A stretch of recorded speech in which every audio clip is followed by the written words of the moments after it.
भगवान जय जय। आइए आसन बैठिए तेजपुरी बलवान।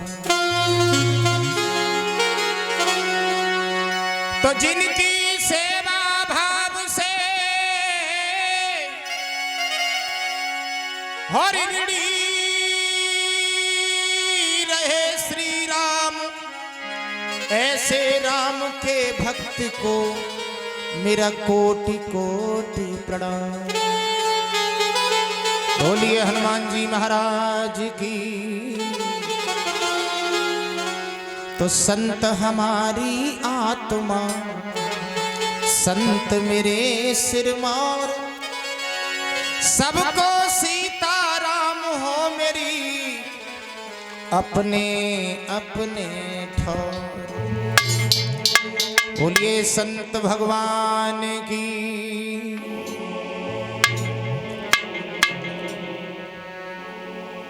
मुद मंगलमय संत समाज भगवान के पावन दरबार में बैठे हुए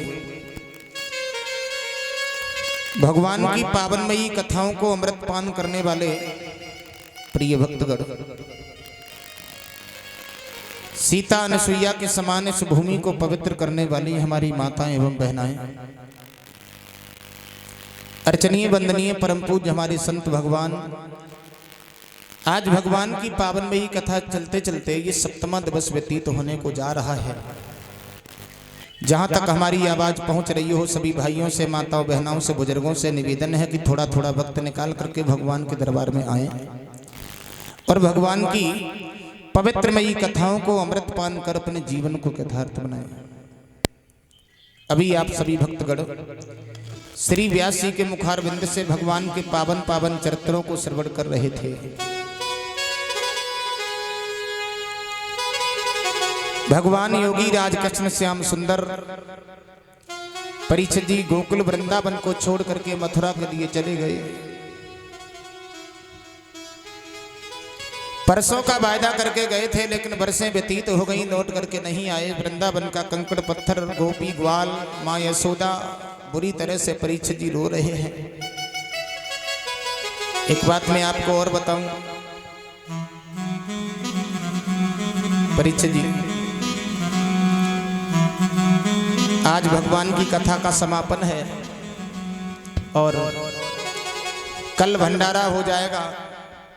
परसों जब इस जगह से गद्दी और ये पंडाल हटा दिया जाएगा तो कम से कम 15-20 दिन अच्छा नहीं लगेगा।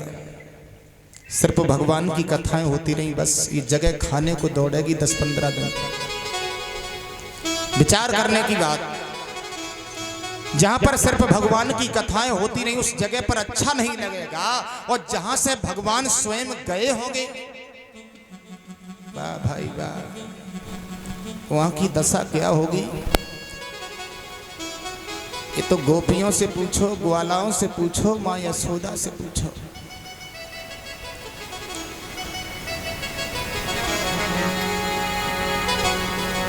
माँ की ममता क्या होती है,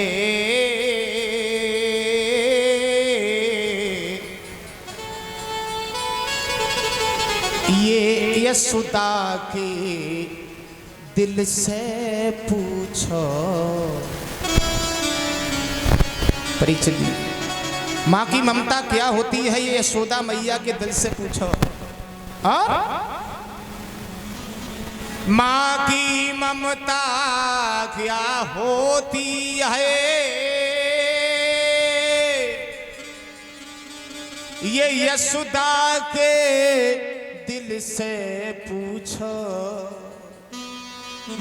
प्रेमी की गति क्या होती है, ये राधा के दिल से पूछो।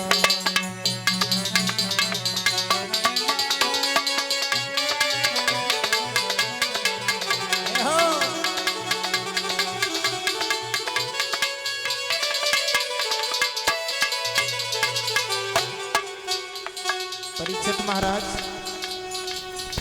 माँ की ममता क्या होती है ये यशोदा से जाकर के पूछो कि कन्हैया माँ यशोदा से परसों का वायदा कर गए थे, लेकिन बरसें व्यतीत हो गई, लौट करके नहीं आए। लाला, एक बात मैं आपको और बता देना चाहते हैं परीक्षित जी।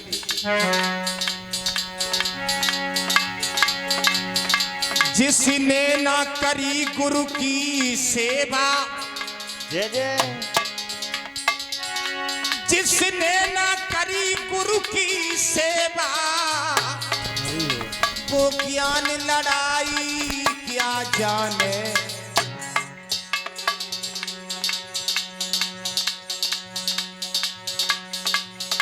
माँ की ममता क्या होती है ये बाजन देवी क्या जाने।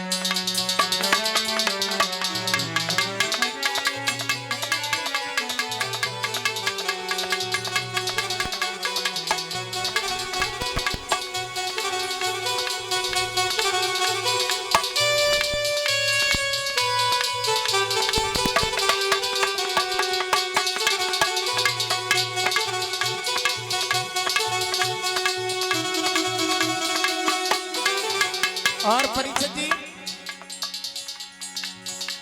जाने ना चाही छाछ कभी, जय जय, और वो दूध मलाई क्या जाने, और जाके पाए न गई बीमाई, और वो पीर पराई क्या जाने। हो जाके पैर न गई बीमाई, पीर पराई क्या जाने।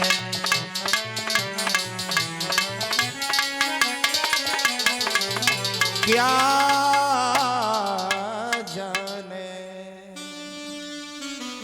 परीक्षित जी, उस वृंदावन का वो हाल हो गया, गौए बछड़े परीक्षित जी खूंटा तोड़ तोड़ करके भाग रहे हैं।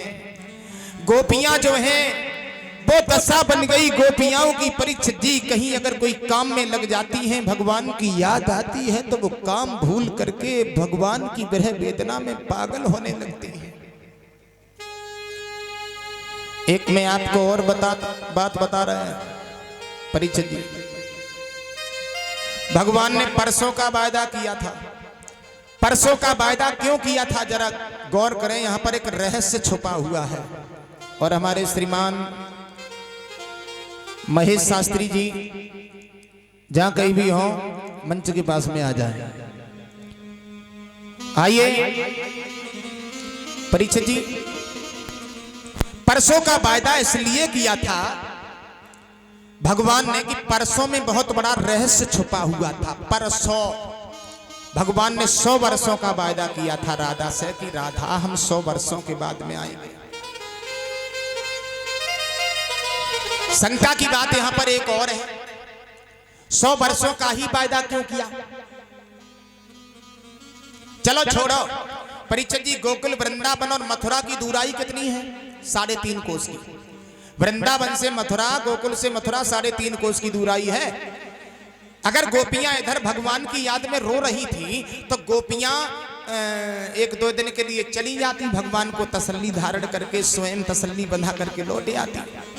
चलो गोपियां नहीं जा पाई तो भगवान कन्हैया ही चले जाते। क्यों उद्धव जी को भेजा? क्या कारण था?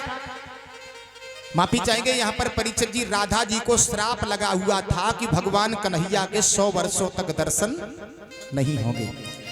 वो भी मुझे जो भाव मिला, मुझे वो जो प्रमाण मिला, ये कालिंदी नाम की नदी जो बह रही है परीक्षित जी, ये कालिंदी नदी नहीं थी, ये ब्रजा नाम की एक गोपी थी। पहले देखने में बहुत सुंदर थी, सुशील थी। भगवान कन्हैया ब्रजा नाम की गोपी को बहुत चाहते थे। एक दिन भगवान श्याम सुंदर ब्रजा नाम की गोपी के घर पर जाकर के पहुंच गए तो परीक्षित जी, राधा जी को पता चल गया कि भगवान कन्हैया ब्रजा नाम की गोपी के घर पर बैठे हैं और हमसे छुप करके ब्रजा के घर पर गए। वाह भाई वाह, राधा आग बबूला हो गई। हमारी बहनाएं, हमारी माताएं, वैसे माफ करना आज तो सप्तमा दिवस है, हमने तो कभी बुराई आपकी की नहीं हो, हम करेंगे काहे को। हमारी माताओं को चोरी डकैती कत्ल ये सब बर्दाश्त हो जाएगा, लेकिन ना दूसरे स्त्री की प्रशंसा, वाह भाई वाह, ये कभी बर्दाश्त नहीं होगा। ना मानो तो अजबाज करके देख ले, काऊ की बड़ाई कर दियो पत्नी के सामने, संजा को बिना लड़े रोटियों मिल जाए, एक ही जवाब है भाई से मरो जाए न मतलब बहू का। हाँ, दूसरी बात ये है, एक हमने और देखी परिचय जी, आप बुराई नहीं मानना, हम जो माताएं जब कहू की शादी हुए कहीं आए तो मुँह देखन जाऊ करती हैं, बड़ाई नहीं करेंगी। 4-5 इकट्ठी हुए कहीं जब जाए तब देखो कौन सी एंटीना घूम जाए, इनको कौन से टावर पकड़ लगे। एक दूसरे से कहे जी कैसी लगी तुम्हें, तो एक दूसरे के हाँ ठीक थी, हमें कहा मतलब बाकी बहू बाके लड़का की बहू बाके घर रहे, हमें तुम्हें मतलब का, तो दूसरे को चैन नहीं पड़े, जी जी जी जी जी मैं बता दे कैसी लगी। अब जोले बाकी कमी ना पकड़ ली तो मतलब मने ना जी जी तो ये कैसी लगी। अब काऊ की लंबी है ना, लंबी टौड़ ऐसी है, टौड़ ऐसी, कमी जरूर निकालेंगे। और काऊ की छोटी है, परवार बिगड़ गया को तो बिल्कुल गंठीधारी। और काऊ की करिया है तो सामरी, ऐसे धरो जैसे उल्टो ताओ हो तो है। और काऊ की भूरा है तो भूरा तो गदऊ, भूरा तो गदऊ। बस यानी कभी किसी की प्रशंसा तो करने की इनकी क्षमता ही नहीं होती है। ना प्रशंसा नहीं कर सकती। परीक्षित महाराज प्रजा नाम की गोपी भगवान को कन्हैया को बैठाले हुए थी, राधा जी को पता चल गया, वाह भाई वाह प्रजा हम तुझे छोड़ोगी नहीं, तूने मेरे कन्हैया से हित किया, प्रेम किया। जा करके राधा आग बबूला होकर के प्रजा नाम की गोपी को श्राप देती है, जा तू मेरे कन्हैया को बहला फुसला रही है, मैं तुझे श्राप देती हूं, तू नदी हो जा। श्री दामा ने कहा राधा प्रजा नाम की गोपी को तूने बिना मतलब के श्राप दे दिया, मैं भी तुझे श्राप देता हूं, मैं भी भगवान का प्रिय भक्त हूं कि तू भगवान जब थोड़े दिनों के लिए जुदा हुए तब तुम इतनी व्याकुल हो गई, एक समय वो आएगा जो भगवान तुम्हें 100 वर्षों तक दर्शन नहीं दे सकते। माफी चाहेंगे परीक्षित जी, भागवत पुराण के अनुसार राधा ही कृष्णम, कृष्णम ही राधा, राधा आदि शक्ति है, कृष्ण ब्रह्म है, आदि शक्ति से ब्रह्म अलग नहीं रह सकता, ब्रह्म से आदि शक्ति अलग नहीं रह सकती, ये कवियों की कल्पनाएं हैं। आइए तो प्रजा नाम की गोपी को नदी बनना पड़ा। भगवान ने वचन दिया था कि हे प्रजा तुम चिंता ना करो, हम तुम्हारे साथ विवाह करेंगे, इसीलिए भगवान ने परीक्षित जी कालिंद्री के साथ में शादी की थी। आइए क्षमा चाहेंगे, भगवान कन्हैया के एक विवाह नहीं, परीक्षित जी 16,108 हुए हैं, तो क्षमा चाहेंगे। थोड़ी देर भगवान की वंदना 1 मिनट बोल लीजिए, आगे भगवान की कथा सभी भक्त श्रवण करेंगे कि भगवान कन्हैया का प्रथम विवाह 16,108 विवाह कहां से हुए, कैसे हुए, तो ताली